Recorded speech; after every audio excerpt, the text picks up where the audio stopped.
અર્જુન અને પંખીની આંખ.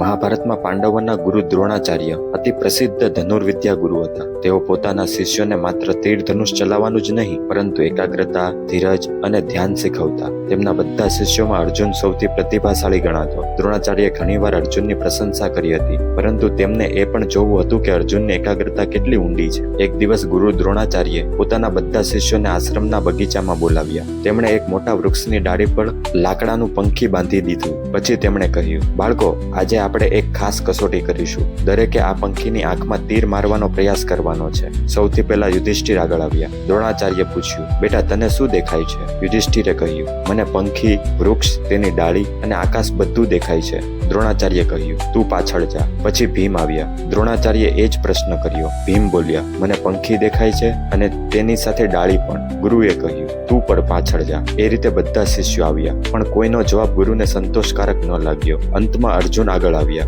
દ્રોણાચાર્ય સ્મિત કરીને પૂછ્યું, અર્જુન, તને શું દેખાય છે? અર્જુને નમ્રતાથી ઉત્તર આપ્યો, મને માત્ર પંખીની આંખ જ દેખાય છે ગુરુજી, બીજું કશું જ નથી દેખાતું. દ્રોણાચાર્ય પ્રસન્ન થઈને બોલ્યા, સારું, હવે તીર છોડ. અર્જુને એકાગ્રતા પૂર્વક બાણ છોડ્યું અને બાણ સીધું જઈને પંખીની આંખમાં વાગ્યું. બધા શિષ્યો આશ્ચર્યચકિત થઈ ગયા. દ્રોણાચાર્ય ખુશ થઈને બોલ્યા, અર્જુન, તું સાચું ધનુર્ધર છે. સફળતા હંમેશા એને મળે છે જે પોતાના લક્ષ્ય પર સંપૂર્ણ એકાગ્રતા રાખે છે. વાર્તાની શીખ. આ વાર્તા આપણને શીખવે છે કે જીવનમાં સફળ થવું હોય તો લક્ષ્ય પર સંપૂર્ણ ધ્યાન કેન્દ્રિત કરવું જરૂરી છે. આસપાસના વિઘ્નો, વાતો કે પરિસ્થિતિઓથી વિખેરાયા વિના જો આપણે એકાગ્ર રહી કાર્ય કરીએ તો સફળતા નિશ્ચિત છે.